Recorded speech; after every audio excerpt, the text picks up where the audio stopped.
09542184หรือที่ท่านเจ้าคุณพระศรีเสนบาจารย์0954145445ลงทะเบียนที่อาคารพระธรรมในโอกาสครบรอบ100ปีชาตการก็เชิญศรัทธาสาธุชนทั้งหลายโดยเฉพาะสมณศรัทธามูลศรัทธาสาธุชนศิษยานุศิษย์ทั้งหลายร่วมงานนี้โดยพร้อมเพรียงกัน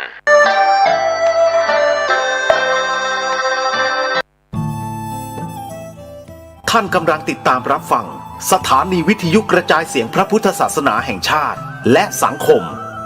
คลื่นเพื่อการศึกษาพระพุทธศาสนาและวัฒนธรรมระบบ FM 104.5 เมกะเฮิรตซ์รายการต่อไปเป็นรายการคดีโลกคดีธรรมรายการนี้ทางโทรศัพท์มือถือของท่านได้โดยการดาวน์โหลดแอปพลิเคชันที่ชื่อว่าวิทยุพุทธศาสนาทั่วไทยวิทยุพุทธศาสนาทั่วไทยเป็นแอปพลิเคชัน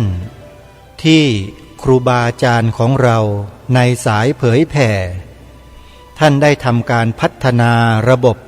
ทางอินเทอร์เน็ตขึ้นมาเพื่อรองรับความต้องการของพุทธบริษัทที่มีความใคร่ที่จะฟังธรรมศึกษาเรียนรู้ธรรมปฏิบัติตามธรรม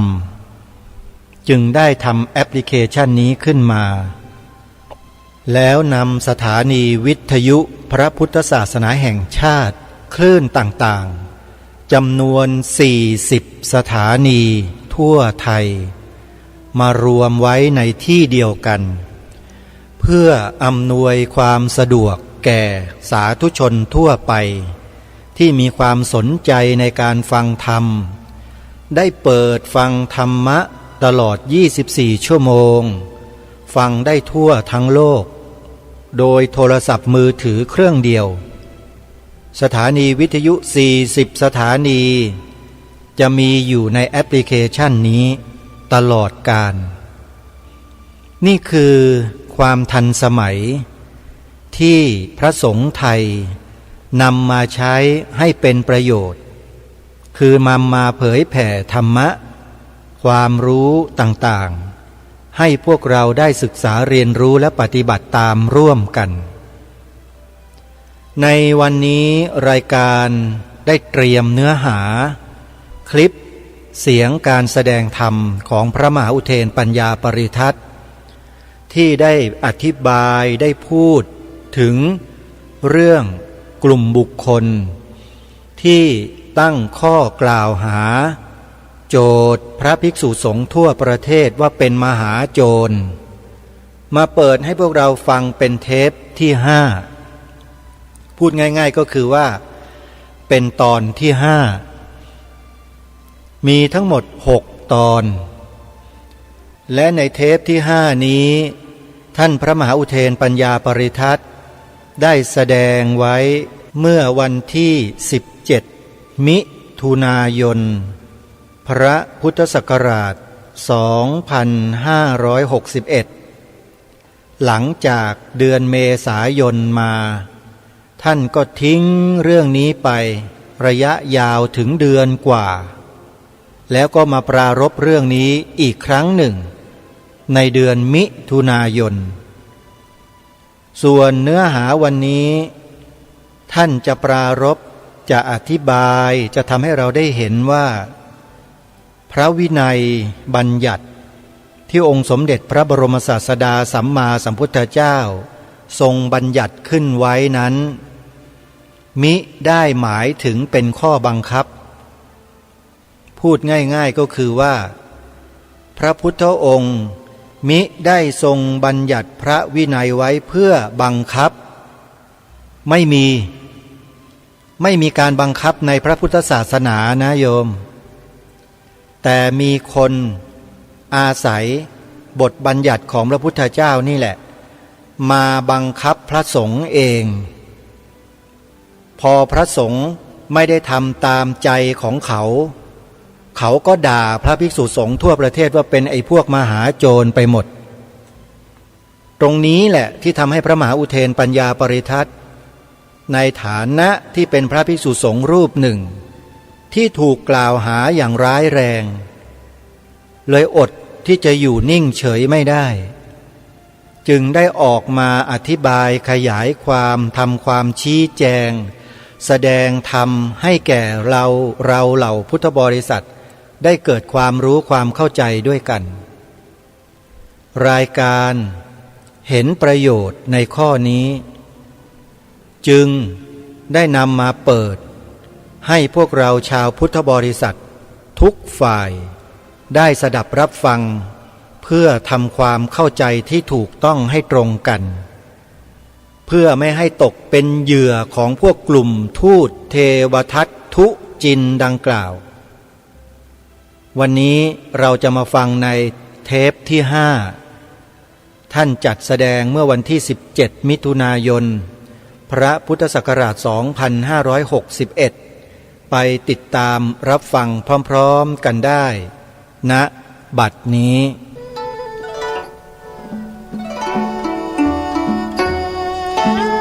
สังฆสุถุตายะ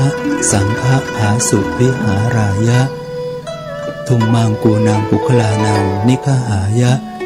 สุเปสลานังภิกขุนังผาสุวิหารายะทิฏฐามิกานังอาสวานังสังวรายะ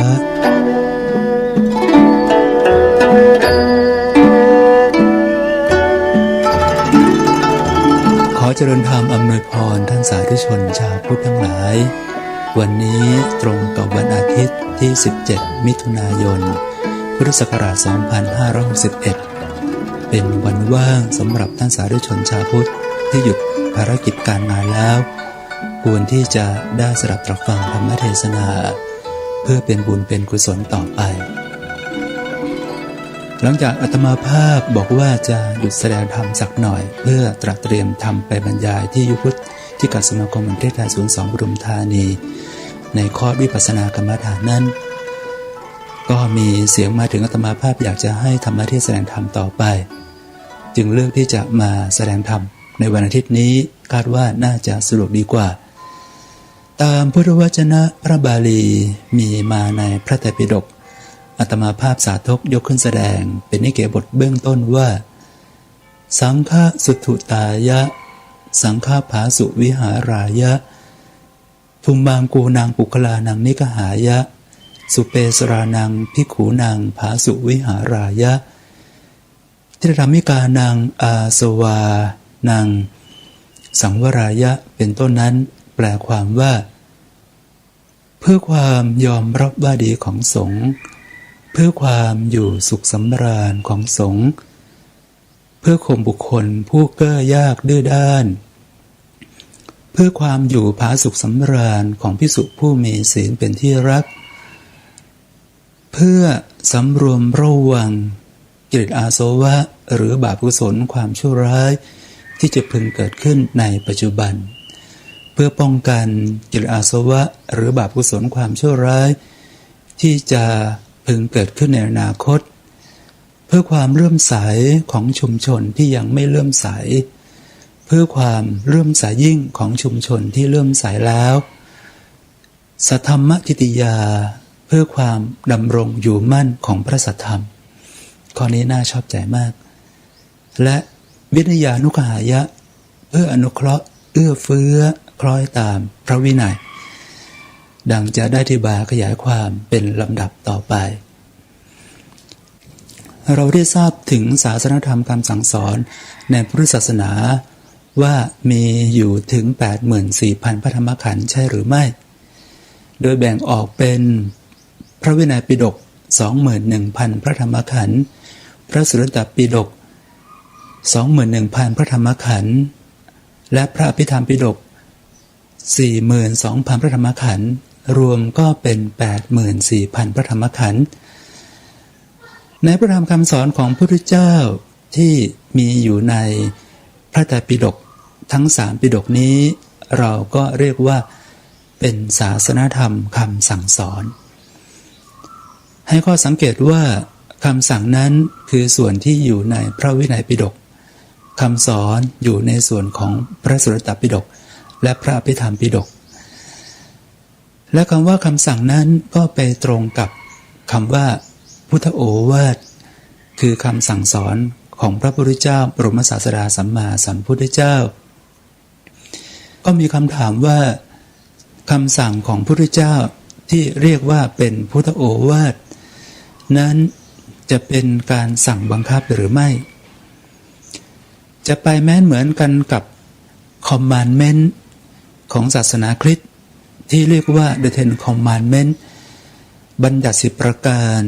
ของศาสนาอธิวนิยมคือศาสนาคริสต์ที่เป็นต้นแบบให้กันกับศาสนาคริสต์นิกายหลายๆต่อมาหรือไม่ขออธิบายในเบื้องต้นให้ทราบในที่นี้ก่อนว่าคำสั่งของพระพุทธเจ้าที่เรียกว่าพุทธโอวาทนั้นไม่ใช่เป็นคอมมานด์เมนต์คำสั่งบัญญัติ10ประการที่มาจากพระผู้เป็นเจ้าพระยะโฮวาของศาสนาคริสต์ไม่ใช่เป็นคำสั่งที่สั่งมาจากเบื้องบนคือพระเจ้าลงมาสู่มนุษย์ให้มนุษย์ทุกผู้ทุกนามนั้นจะต้องประพฤติปฏิบัติตามถือเป็นข้อบังคับที่จะต้องประพฤติปฏิบัติตามหากไม่ประพฤติปฏิบัติตามพระเจ้าก็จะไม่ทรงยินดีและถึงกับจะลงโทษได้คำสั่งของพระพุทธเจ้าที่เป็นพระวินัยบัญญัติออกมาเป็นศีลสิกขาไม่ว่าจะเป็นสามัญญศีลศีล5เบญจศีลศีล8อัฏฐศีลอุโบสถศีลทัสสะศีลศีล10หรือศีลสิกขา227ข้อที่มีมาในพระปาติโมกข์ไม่ใช่เป็นคำสั่งบังคับจากพระสัมมาสัมพุทธเจ้าว่าฆราวาสญาติโยมก็ดีสามเณรก็ดีพระภิกษุก็ดีจะต้องประพฤติปฏิบัติตามโดยท่าเดียวถ้าไม่ประพฤติปฏิบัติตามพระพุทธเจ้าก็จะทรงทำการลงโทษถึงกับให้ไปตกนรกบกไหม้เลยทีเดียวคำสั่งที่เรียกว่าพุทธโอวาทของพระพุทธเจ้านั้นมิได้สั่งบังคับเป็นบัญญัติ10ประการเหมือนของศาสนาคริสต์หากแต่เป็นคำสั่งหรือเป็นพุทธโอวาทที่ให้บุคคลมาสมาทานรักษาด้วยตนเองคำว่าสมาทานแปลว่ายินดีรับไปประพฤติปฏิบัติตามให้เป็นความอิสระเสรีภาพของแต่ละบุคคลไม่ว่าจะเป็นฆราวาสญาติโยมพระภิกษุสามเณรที่จะมาสมาทานรักษาในศีลเหล่านั้นทั้ง5ข้อทั้ง8ข้อทั้ง10ข้อ227ข้อหรือ311ข้อของภิกษุณีหากว่าฆราวาสญาติโยมอยากจะเข้ามาบวชเป็นสามเณรนั่นก็หมายความว่าอยากจะมาสมาทานรักษาศีล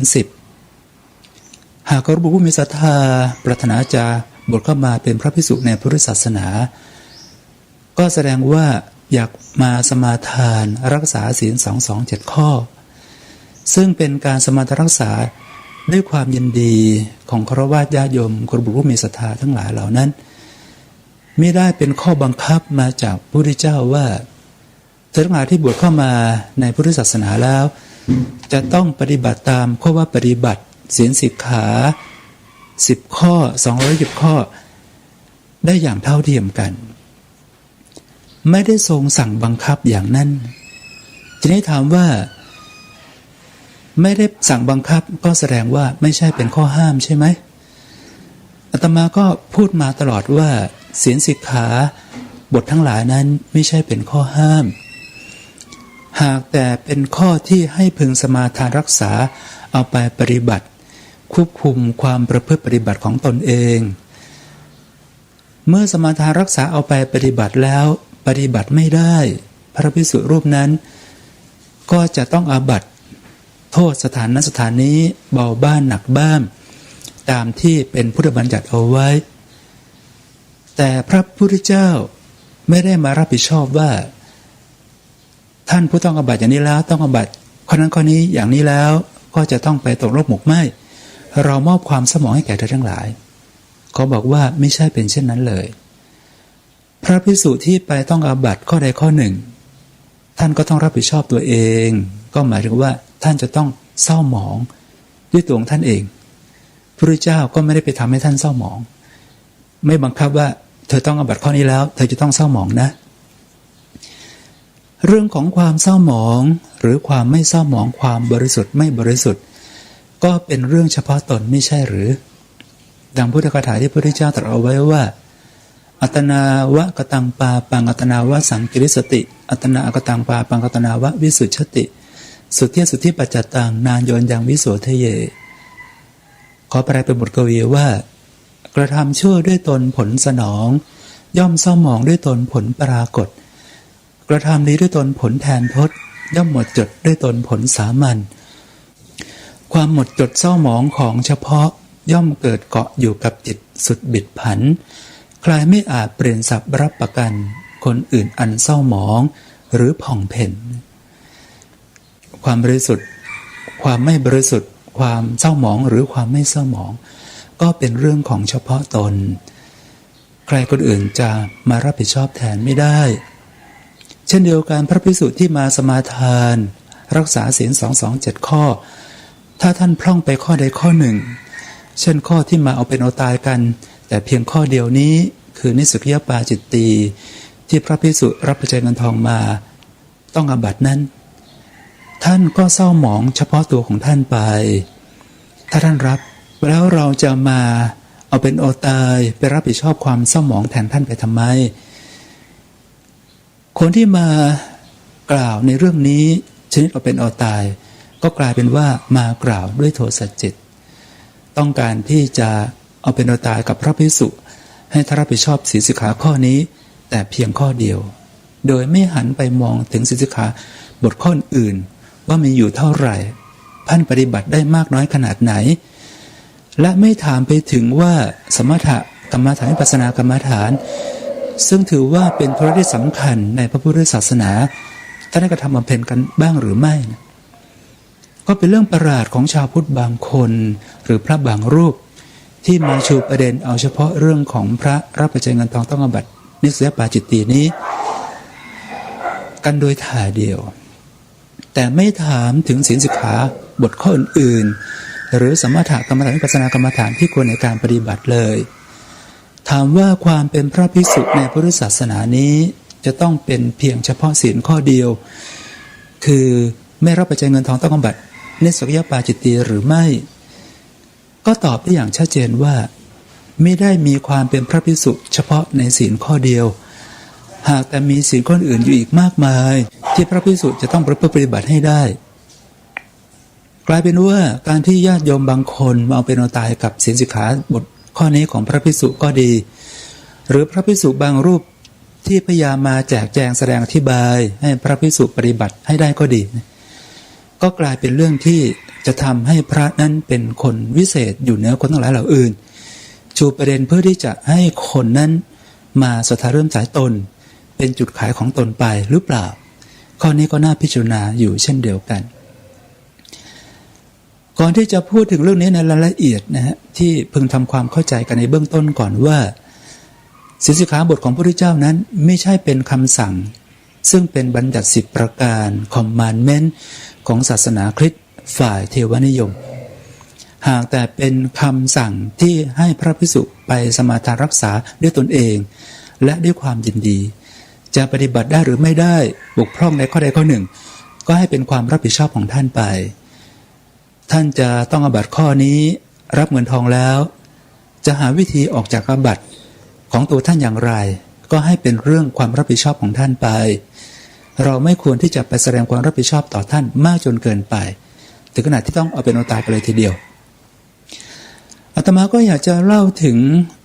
The Ten Commandments เรียกว่าบัญญัติ10ประการของศาสนาคริสต์ให้รับฟังกันก่อนดังต่อไปนี้สมัยที่โมเสสอยู่ในประเทศอียิปต์ปัจจุบันยุคของฟาโรห์ถูกกดขี่ข่มเหงเป็นอย่างมาก จึงได้พาเอาชาวยิวหรือเรียกว่าชาวอิสราเอลในปัจจุบันนี้เดินทางมาสู่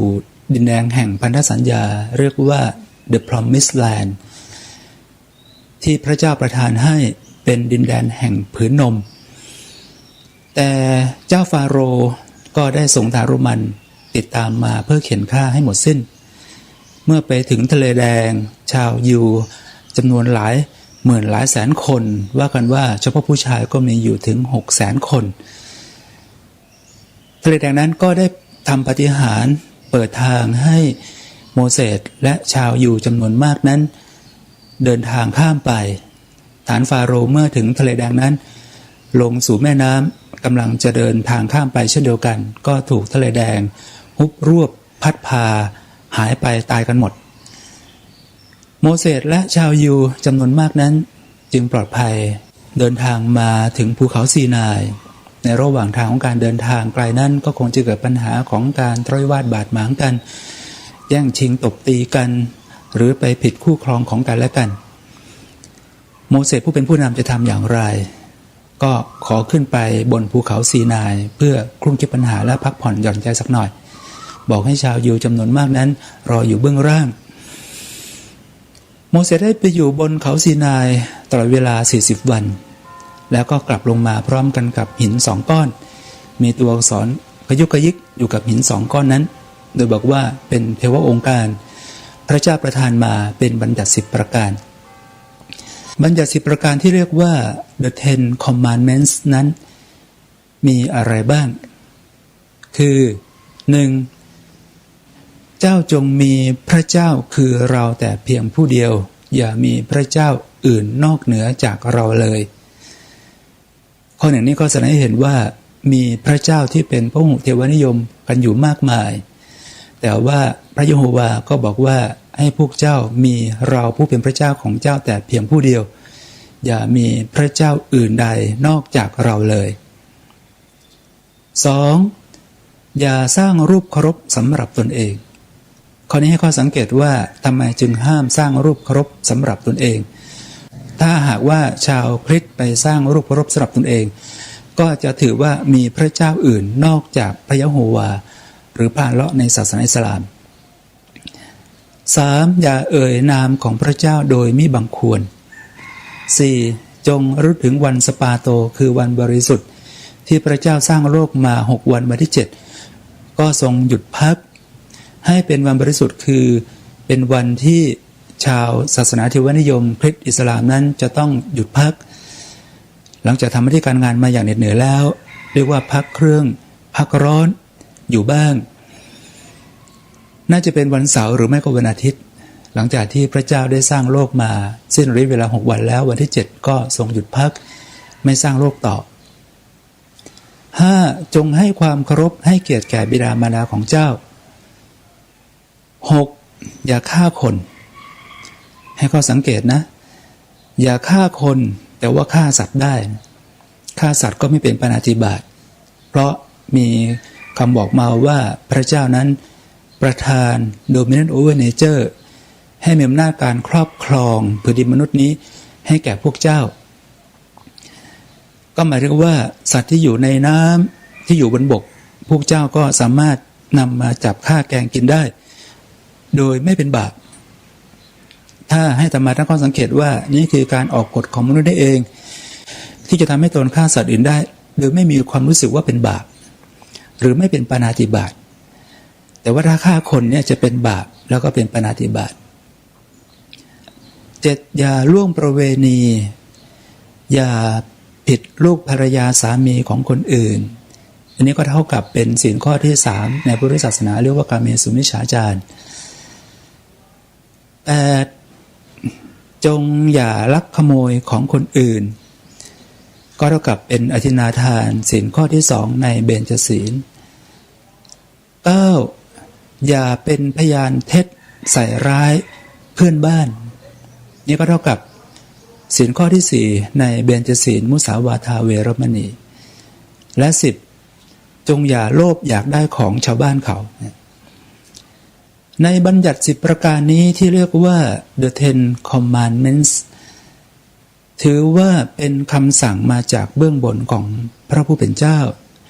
ลงมาสู่มวลมนุษย์ให้ประพฤติปฏิบัติตามเราก็มองว่าเป็นศีลธรรมของทางด้านศาสนาเทวนิยมแล้วก็มีคำพูดว่าศาสนาทุกศาสนาก็ล้วนสอนให้คนเป็นคนดีถ้าเรามองในแง่ของศีลธรรมและจริยธรรมนี้ศาสนาทุกศาสนาก็มีความเท่าเทียมกันศาสนาคริสต์เองคริสตศาสนิกชนถ้าหากว่าปฏิบัติได้ตามบัญญัติ10ประการนี้ก็เรียกว่าไม่ต้องบัญญัติกฎหมายอะไรออกมาละเพียงพอแล้วในการที่จะเอาประชาชนคนอยู่ในประเทศนี้อยู่สุจริตธรรมไม่ต้องเข็นฆ่ากันไม่ต้องลักขโมยทำทุจริตคอร์รัปชันอะไรกันไม่ต้องไปลักขโมยของใครให้ความเคารพต่อบิดามารดาไม่ผิดลูกผิดเมียใครเหล่านี้เป็นต้นก็เพียงพอที่จะเอามนุษย์นั้นอยู่ได้ในศีลในธรรมในสุจริตธรรมแต่ที่กล่าวนี้ก็คือเป็นคำสั่งคอมมานด์ที่มาจากเบื้องบนพระพุทธเจ้าลงมาสู่มนุษย์เรียกว่าบังคับให้ปฏิบัติตามคืออ้างเอาอำนาจของพระเจ้ามาเป็นความเกรงกลัวของมนุษย์จะต้องปฏิบัติตามถ้าไม่ปฏิบัติตามข้อบังคับนี้พระเจ้าก็จะลงโทษให้ไปตกนรกหมกไหมแต่ถามว่าในทางพุทธศาสนาที่อาตมาอธิบายไว้ในเบื้องต้นว่าศีลสิกขาไม่ว่าจะเป็นเบญจศีลศีล5อัฏฐศีลศีล8ทัศศีลศีล10ของสมณเณรศีลสิกขาปฏิโมกข์227ข้อของพระภิกษุเป็นคอมมานด์คำสั่งบังคับตรงมาจากพระพุทธเจ้าที่ท่านทั้งหลายพระภิกษุสมณเณรจะต้องประพฤติปฏิบัติตามให้ได้ถ้าประพฤติปฏิบัติตามไม่ได้ก็จะถูกพระพุทธเจ้านั้นลงโทษให้ไปตกนรกหมกไหมอย่างนั้นใช่หรือไม่ก็บอกแล้วว่า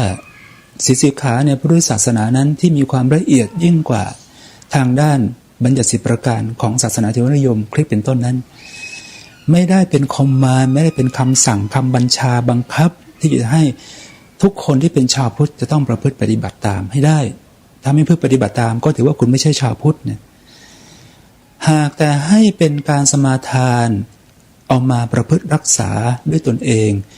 และด้วยความยินดีไม่มีการบังคับอาตมาจึงบอกแล้วว่าแล้วพวกคุณทั้งหลายเนี่ยจะมาเคร่งเครียดบังคับให้พระรักษาศีล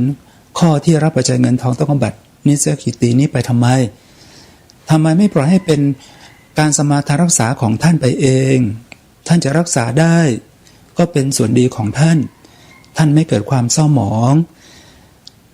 ถ้าท่านรักษาไม่ได้ก็เป็นโทษแก่ท่านก็เศร้าหมองไปเองเราควรที่จะเปิดโอกาสให้คนที่อยู่ในพุทธศาสนานี้แม้เป็นพระภิกษุได้ประพฤติปฏิบัติตามเป็นอย่างนี้ปล่อยให้เป็นโทษความเศร้าหมองหรือเป็นคุณงามความดีของท่านไปพระสงฆ์เองก็เปิดโอกาสให้ญาติโยมทั้งหลายมองมาที่ตนว่าจะเลื่อมใสหรือไม่เลื่อมใสจะศรัทธาหรือไม่ศรัทธาจะมาเป็นกัปปิยการุกให้หรือไม่มาเป็นนั้นก็ให้ได้ตามความชอบใจถ้าเห็นว่าอาตมาภาพพระมุเทมมาเที่ยวพูดเรื่องนี้ถือว่าเปลืองตัวมากไม่เลื่อมใสศรัทธาพระรูปนี้แล้วรักษาศีลข้อรับปัจจัยเงินทองไม่ได้ต้องอาบัตินิสสัพพจิตตีอยู่ตลอดก็ไม่ต้องเลื่อมใสไม่ต้องเอาอะไรมาถวายให้แก่อาตมาก็ไม่ได้ว่าอะไรเราก็ยังเปิดโอกาสสิทธิเสรีภาพในการที่จะให้เลือกเลื่อมใสหรือไม่ได้เลื่อมใสแก่สาธุชนชาวพุทธทั้งหลายตามความชอบใจของญาติโยมทั้งหลายนั่นเองไม่ได้บังคับกันเลยก็แล้วทำไมเราจึงไม่ยึดถือในเรื่องของสิทธิเสรีภาพในการที่จะประพฤติปฏิบัติสมาทานรักษาด้วยความยินดีด้วยตัวของท่านเองและการที่จะศรัทธาเริ่มใสหรือไม่ศรัทธาเริ่มใสของญาติโยมสาธุชนชาวพุทธทั้งหลายไปล่ะทำไมจึงมาเบียดเบียนกันเคร่งเครียดเอาเป็นเอาตายกันอยู่อย่างนี้อาตมามองว่ามันจะเกิดอกุศลธรรมไปเสียเปล่ารู้สึกว่าเราจะเสียเวลากันกับเรื่องของรูปียปัจจัยเงินทองของพระนี่แหละมากไปหรือเปล่าคุณไม่มีกิจหน้าที่อย่างอื่นในการที่จะไปทำหรืออย่างไรทำไมจึงมาเพ่งโทษเอาเฉพาะศีลข้อนี้อย่างเดียว ดังที่บอกว่าในความเป็นพระนั้นจะต้องรักษาศีลข้อนี้ให้ได้อย่างเดียวใช่ไหมคนอื่นไม่ใช่ใช่ไหมสมมุติว่าพระรักษาศีลข้อไม่รับปัจจัยเงินทองนี้ก็จะไปล่วงละเมิดข้ออื่นได้ใช่ไหมเพราะคนอื่นนั้นไม่แสดงถึงความเป็นพระถ้าเราคิดกันอย่างนี้ก็พินาศกันสิทำไมไม่ไปมองถึงศีลข้ออื่นๆที่พระภิกษุท่านรักษาได้ซึ่งเป็นอาบัติข้อหนักๆสุดที่ซ้ำปาราชิก4สังฆาทิเศษ13และข้ออื่นก็ยังรักษาปฏิบัติกันได้ดีอยู่ทำไมไม่ถามบ้างว่าทำไมท่านจึงต้องมาผิดศีลข้อนี้และเราพระสงฆ์ก็ยอมรับว่าผิดอาตมาไม่เคยบอกว่าอาตมารับปัจจัยเงินทองไว้นี้จะไม่ผิดเลยนะไม่เคยคัดค้านสิกขาบทข้อนี้เลยยังยกไว้อยู่เหนือเสียงเหนือเกล้าแต่ว่าปฏิบัติไม่ได้ก็ยอมรับว่าปฏิบัติไม่ได้รักษาไม่ได้ก็ยอมรับว่ารักษาไม่ได้รับก็บอกว่ารับผิดก็บอกว่าผิดทีนี้อาตมาอยากจะพูดในทำนองที่เรียกว่าเลี่ยงบาลีสักหน่อยได้ไหมจะมองว่าอาตมาพูดเลี่ยงบาลีก็ได้นะถามว่าเงินทองเป็นเนสสกิยะจะต้องสละนี้ท่านกำหนดเวลาไว้ไหมว่าท่านได้รับตอนเช้าจะต้องสละตอนเย็นหรือต้องสละภายใน7วันเท่านั้นถ้าภายใน7วันท่านไม่สละไม่ได้พระมหาภาคภูมิศิรนันโทที่มาพูดในเรื่องนี้ก็ช่วยหาหลักฐานมาหน่อยว่าท่านกำหนดเวลาไหมว่าพระภิกษุรับตอนเช้าจะต้องสละตอนเย็นหรือจะต้องสละภายใน7วันไม่สละไม่ได้นะมีไหมถ้าอย่างนั้นไม่มีข้อกำหนดในการที่จะให้สละว่าวันไหนเวลาใดล่วงไปกี่ปีกี่เดือนหรือกี่วันอาตมาภาพผู้รับปัจจัยเงินทองเอาไว้ยินดีที่จะสละอยู่แต่ขอตั้งเงื่อนไขไว้ว่าอาตมาขอเก็บไว้ใช้ก่อนได้ไหมเพราะมันมีข้อจำเป็นที่จะใช้ปัจจัยเงินทองอยู่เช่น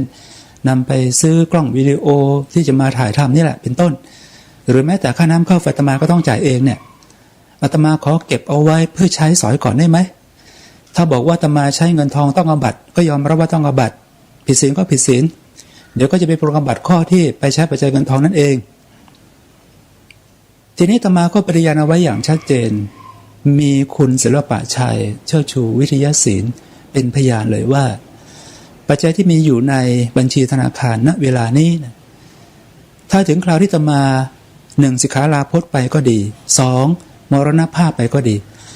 อาตมาสละเข้าสู่กองกลางของวัดอย่างแน่นอนไม่มีทางที่จะทำพินัยการมอบให้กับใครคนใดคนหนึ่งไปนี่จะถือว่าอาตมาสละไหมอาตมาจะสละตอนที่ใกล้จะมรณภาพนั่นแหละ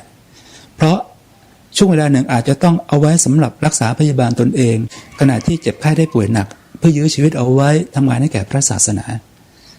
อาตมาจะทำอย่างนี้ได้ไหมจะถือว่าอาตมาสละไหมอาตมาจะพ้นจากอาบัติไหมเมื่อปรงอาบัติก่อนมรณภาพนั้น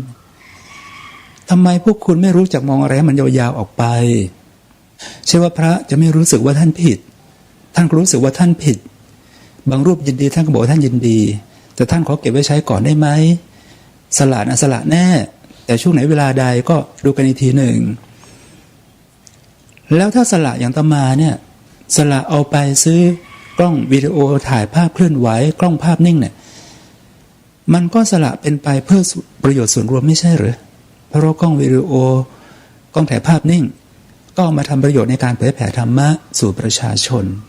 ก็ได้ชื่อว่าเป็นการทำประโยชน์ให้แก่ส่วนรวมไม่ใช่หรือหลวงพ่อเจ้าพระคุณสมเด็จพระมหาธีราจารย์ก็ได้สละปัจจัย100 ล้าน40 ล้านเข้าสู่วัด60 ล้านไปสร้างองค์พระมอบให้เป็นสมบัติของพุทธศาสนาต่อไปเจ้าพระคุณก็สละปัจจัยเพื่อส่วนรวมไม่ใช่หรือแล้วถามว่าเจ้าพระคุณจะต้องเท่าไรอีกหรือเปล่าเจ้าพระคุณของอาตมาจะต้องถึงกับผิดศีลข้อนี้แล้วก็ไปตกนรกหรือเปล่าก็ไม่น่าจะใช่นะเพราะเจ้าพระคุณก็ทำด้วยบนพื้นฐานของกุศลจิตที่รับเอามาเก็บไว้ก็ด้วยกุศลจิตก็อาจจะมียินดีอยู่บ้างแหละแต่ว่าเขาเก็บไว้เพื่อที่จะสละให้เป็นประโยชน์ของส่วนรวมต่อมาภายหลังเจ้าพระคุณสมเด็จก็สละจริงๆนั่นไม่เป็นบุญเป็นกุศลของเจ้าพระคุณสมเด็จของอาตมาภาพหรือนี่คือสิ่งที่สังคมไทยเรามองกันด้วยสายตาไม่เมตตากรุณาต้องการจะห้ำหั่นบีทากันโดยอย่างเดียว แล้วก็ไม่มองกันไปให้ไปไกลๆว่ามันจะเกิดประโยชน์อะไรบ้างหรือไม่เลยกลายเป็นว่าเราก็มาเสียเวลากับเรื่องนี้อาตมาก็ไม่อยากจะบอกว่ามันเรื่องไม่เป็นเรื่องพระมหารูปหนึ่งมหาภาคภูมิจรัญโพนั่นแหละก็ไม่รู้จักมองอะไรให้มันยาวๆพอได้โอกาสถ้าที่มาพูดในขณะนี้ก็ถือว่ามายกตนข่มท่านว่าตนรักษาได้ชูประเด็นเป็นจุดขายว่าตนนี้รักษาประพฤติปฏิบัติในศีลสิกขาข้อนี้ได้ส่วนพระที่ประพฤติรักษาไม่ได้ไม่มีกัปปิยการกมาคอยให้ความสะดวกก็แสดงว่าประพฤติปฏิบัติไม่ดีไม่มีบุญกุศลใช่ไหม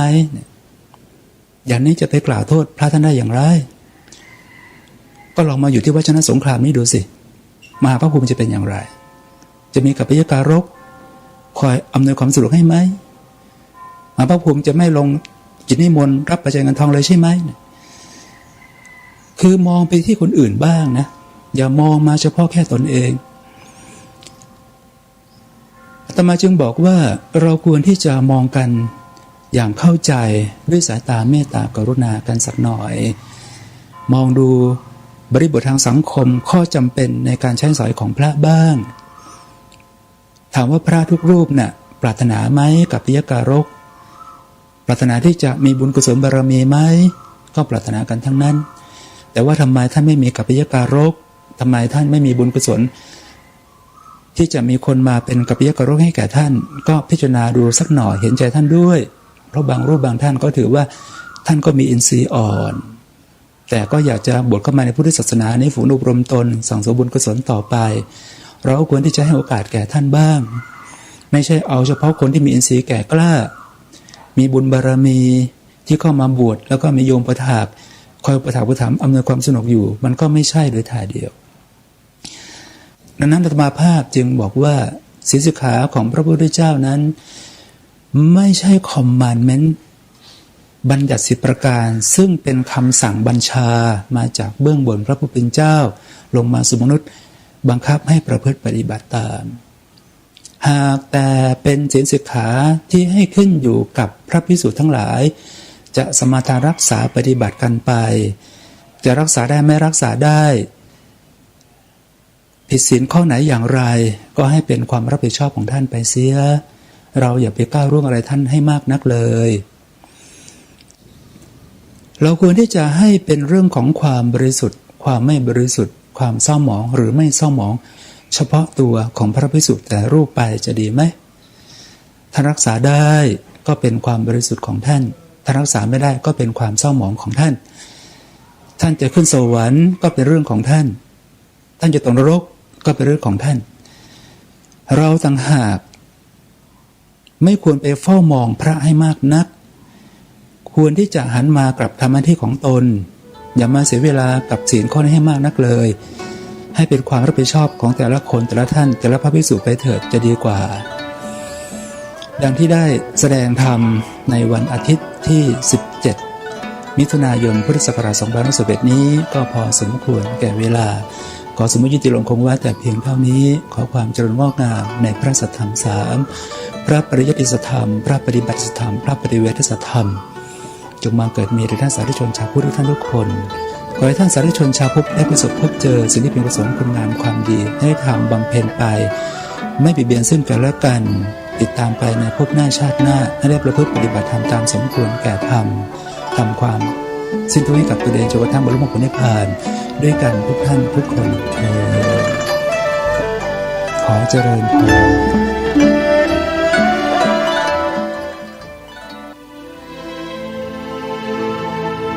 ชน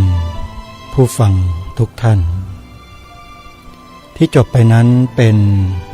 การแสดงธรรมบรรยาย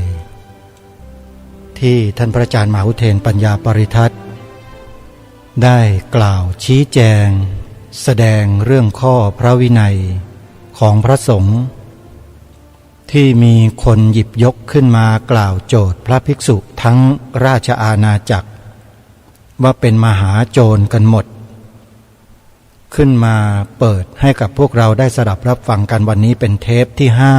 5ซึ่งท่านพระอาจารย์มหาอุเทนนั้นได้ให้ความสำคัญกับเรื่องนี้อย่างมาก ในช่วงดังกล่าว เพราะมีทั้งคฤหัสถ์มีทั้งพระสงฆ์ที่ร่วมขบวนการนี้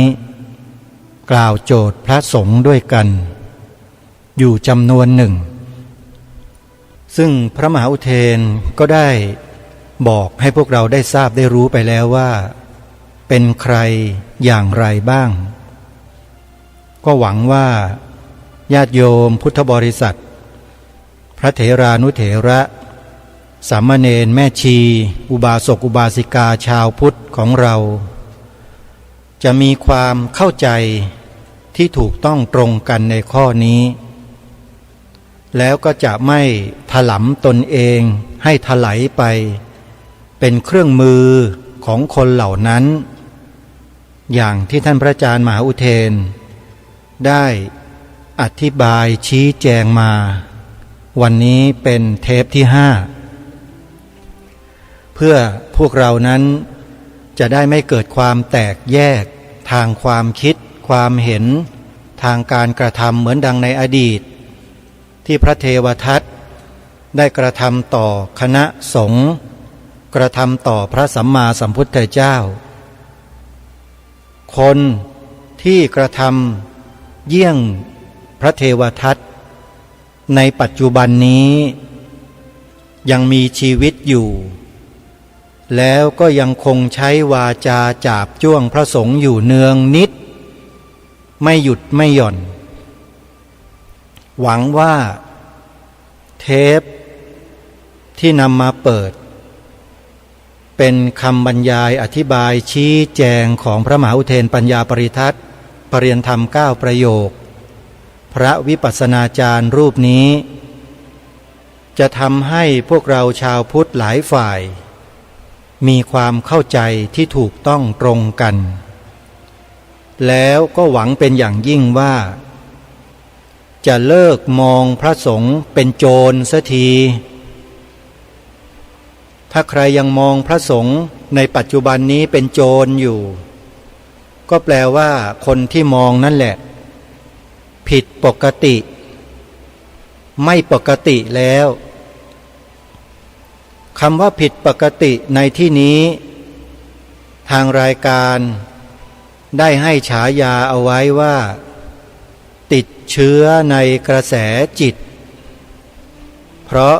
ไปรับสื่อแมลงวันเข้ามามากเกิน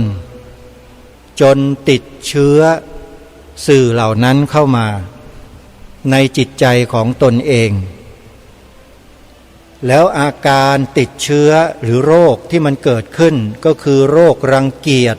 โรคเกลียดชังพระสงฆ์มันก็รุมเร้าอยู่ในใจมองเห็นพระสงฆ์ได้ยินพระสงฆ์ที่ไหนก็ตามก็จะมีแต่ความรังเกียจจนบางครั้งถึงกับสบถออกมาทางวาจากล่าวหาด่าว่าโจทย์พระภิกษุว่าเป็นมหาโจรบ้างเป็นอลัชชีบ้างด้วยข้ออาบัติที่ตนเองนั้นไม่ได้รู้เรื่องรู้ราวเลยว่าพระสงฆ์ท่านอาบัติจริงหรือเปล่าอาบัติหรือไม่อาบัตินั้นมีองค์ประกอบครบหรือไม่คนพวกนี้ไม่สนใจคือโจทย์มันไปทั้งหมดเลยเป็นมหาโจรหมดไม่ว่าพระสงฆ์รูปนั้นจะเป็นใครมียศอะไรมีตำแหน่งสูงสุดหรือไม่สูงสุดเพียงใดก็แล้วแต่ถ้ารับปัจจัยจากญาติโยมไม่ว่าจะเป็นตัวเลขเป็นกระดาษที่เขียนตัวเลขไปปรณาทั้งหมดเนี่ยถือว่าใช่ทั้งนั้นแหละถ้ารับเมื่อไหร่เป็นมหาโจรหมดเลยนั่นหมายความว่าโดนหมดเลยฮะไม่มีเหลือเลยทั้งธรรมยุทธ์ทั้งมหานิกายเนี่ยเป็นมหาโจรหมดจากคำกล่าวหาของคนกลุ่มนี้รายการคดีโลกคดีธรรมนั้นเวลาฟังอะไรฟังใครเนี่ยจะฟังด้วยการคิดวิเคราะห์โดยอาศัยหลักธรรมที่ตนเองศึกษาเล่าเรียนมาอย่างถูกต้องมาเป็นอย่างดีแล้วนี่แหละมาวินิจฉัยในข้อเหล่านั้น และเมื่อมีผู้รู้บางท่านหรือว่าหลายๆท่าน